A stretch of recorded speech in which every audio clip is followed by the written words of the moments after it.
1986 September 8 കുമ്പളങ്ങാട്ടുള്ള Tulsidas രാജ മുകുന്ദൻ എന്ന ആനയെ ശ്രീ ഗുരുവായൂരപ്പന്റെ മുമ്പിൽ നടയിരുത്തി. അന്ന് ആനക്കുട്ടിക്ക് 6 വയസ്സ്.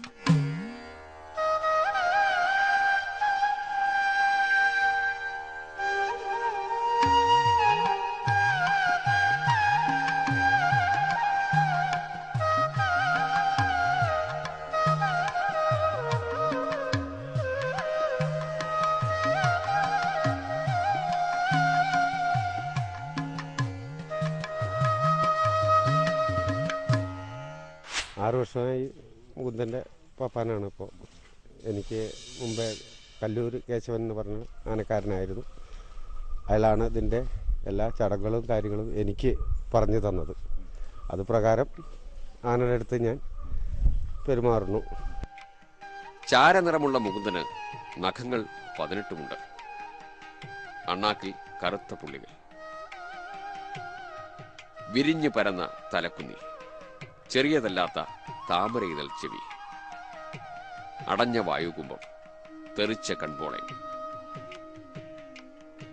കണ്ണിന് മുകളിലും ചീളിയിലും വെള്ളപ്പാണ്ടുകൾ, ചെണ്ടക്കോൽ പരുവം ആരൻ കൊമ്പുകൾ ഭംഗിയുള്ളവ തന്നെ, ചകോര കണ്ണുകൾ, കൊമ്പിനഗ്രം കാണാവുന്ന ദൃഷ്ടി, നല്ല കൈനീളം, കുറിയ അമരങ്ങൾ.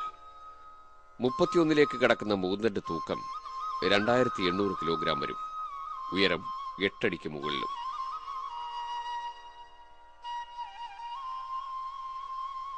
മുകുന്ദൻ ഇന്ന് ശാരീരികമായ അസ്വാസ്ഥ്യങ്ങൾക്ക് അടിമയാണ്. അവന്റെ ഇടത്തെ അമരം നീര് വന്ന് വീർത്തിരിക്കുകയാണ്. ഞാൻ ചാർജ് എടുക്കുന്നതിൻ്റെ മുമ്പേ ഈ ആനയുടെ കാല് ഒരു തൂണിൻ്റെ വണ്ണം ഉണ്ടായിരുന്നു. അന്ന് സ്ട്രൈറ്റായിട്ടായിരുന്നു. ഇപ്പോൾ പിന്നെ അത് നീര് ഹോമിയോപ്പതി, അങ്ങനെ അലോപ്പതി, ഹോമിയോപ്പതി എല്ലാ വക ചികിത്സയും ചെയ്തിട്ടുണ്ട്. അങ്ങനെ തൈലം, ആയുർവേദം, പിന്നെ തൈലിട്ട് ഒഴിയിലും ചൂട് പിടിപ്പിക്കലും ആവി പിടിപ്പിക്കലും എല്ലാം ചെയ്തിട്ടുണ്ട്. എന്നതിൻ്റെ ശേഷം ആ നീരിങ്ങോട്ട് വലിഞ്ഞപ്പോൾ ബെൻഡായിട്ട് വരികയുണ്ടായി. കാലിങ്ങനെ ബെൻഡായിട്ട് വരികയുണ്ടായി. ഞാൻ മതപ്പാട് നിൽക്കുന്ന സമയത്ത് രാത്രിയിലാണോ പകലാണെന്ന് അറിയില്ല, ചാടി എഴുന്നേറ്റപ്പോൾ സ്റ്റൈഫിൽ ജോയിൻറ്റിന് കേടുപാട് സംഭവിക്കും. അവിടെ അത് സെറ്റിലാവുകയാണ് ഉണ്ടായത്. അതുകൂടി ഇപ്പം എൻ്റെ ആനയുടെ കാല് മടങ്ങിയിരിക്കും. അതോടൊപ്പം തന്നെ ജോയിൻ ചെയ്തു പോയി. ഇനി അത് നേരെ ആവില്ല. കാൽ പറിച്ച് മാറ്റി ഊന്നാൻ ബുദ്ധിമുട്ട് അനുഭവപ്പെടുന്നു. കൃത്യമായ പരിചരണവും ചികിത്സയും നടക്കുമ്പോഴും അസുഖം അതേപടി തുടരുകയാണ്. വളരെ വലിയ നീര് വന്നിട്ട് അങ്ങനെയായിരുന്നു. ആനയോളം ആ അമരത്തിന് നീരുണ്ട്. അത്ര വലിയ നീരായിരുന്നു. അത് അതേപോലെ ഉണ്ടാക്കി എനിക്ക് നിൽക്കൊന്നും വയ്യ. വളരെ ക്രമത്തിൽ കുറഞ്ഞു.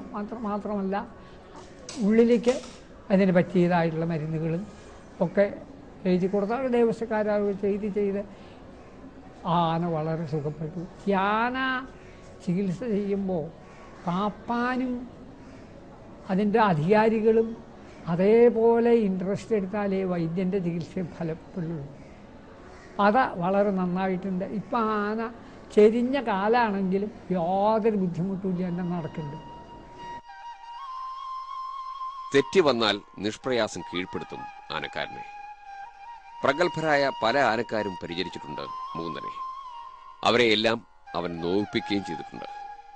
കഴിഞ്ഞ കാലങ്ങളിൽ പലരും മേപ്പറം കൃഷ്ണൻകുട്ടി എന്നുള്ളൊരു ആനക്കാരനെ ഇവിടെ അമ്പലത്തിൻ്റെ ഞാൻ കാണാനുണ്ടായി. മുകുന്ദൻ കുത്തിയിട്ട് അയാളെ ആസ്പത്രിക്ക് കൊണ്ടുപോകുന്നു. നല്ല പരിക്കുകളോടെ കൊണ്ടുപോലും എന്തോ ഗുരുവായൂരപ്പൻ്റെ കടാക്ഷം കൊണ്ട് രക്ഷപ്പെട്ടതാണ്. മരണത്തിൽ നിന്ന് രക്ഷപ്പെട്ടതാണ്. അതുപോലെ വേണേട്ടൻ, അച്ചോപ്പ, അങ്ങനെ ഒരു 8-9 പേരെ എൻ്റെ അറിവിൽ ആന കുത്തിയിട്ടുണ്ട്. കഴിവുള്ളവരോ ഇല്ലാത്തവരോ എന്ന തരംതിരിവൊന്നുമില്ല മുകുന്ദന്. എല്ലാം ഒരുപോലെ. തോട്ടിയോ വടിയോ കൊണ്ട് നിയന്ത്രിക്കാൻ പ്രയാസമാണ് മുകുന്ദനെ. ഉപകരണത്തോടൊപ്പം മുകുന്ദൻ ആനക്കാരന്റെ ശരീരവും കൈക്കലാക്കും. അത്രയ്ക്കാണ് മെയ്സാധകം. വാശിക്കൊന്നും കാലുകൊണ്ട് വയ്യായോ അല്ലെങ്കിൽ ക്ഷീണോ ഇതൊന്നും അതിന് പ്രശ്നമല്ല. അതുപോലെ നമ്മളെ നല്ല കാത്ത് നിന്നിട്ട് തന്നെ ആൻ്റെ അടുത്ത് പെരുമാറണം എന്നാണ് ഞാൻ മനസ്സിലാക്കിയിരിക്കുന്നത്. അതെൻ്റെ കൂട്ടുകാരനും അങ്ങനെയാണ്. എന്നോട് പറയാറ്. അണഞ്ഞു വിശ്വസിക്കരുത്. അങ്ങനെ അണഞ്ഞു വരാൻ വേണ്ടി പല ഇതും ചെയ്യുകയാണ്, അനുസരണ ഒക്കെ ചെയ്യുമ്പോൾ നമ്മൾ കൂടുതൽ അടുത്ത് വരും. അങ്ങനെ ചതിയനാണ് എന്നുള്ള കാര്യം ഉറപ്പാണ്. മുകുന്ദൻ ഒരിക്കലും ആനക്കാരന് ചട്ടമാകുന്നില്ല. ആനക്കാരൻ മുകുന്ദന് ചട്ടമാവുകയാണ്. മുകുന്ദന്റെ തന്നിഷ്ടം വിജയിക്കുന്നതും അങ്ങനെ. സ്വന്തമെന്ന പദത്തിന് അർത്ഥമില്ല മുകുന്ദന്റെ പുസ്തകത്തിൽ. എനിക്കും അനുഭവം ഉണ്ടായിട്ടുണ്ട്, എന്നെ ആന തട്ടിയിട്ടുണ്ടായിട്ടുണ്ട്.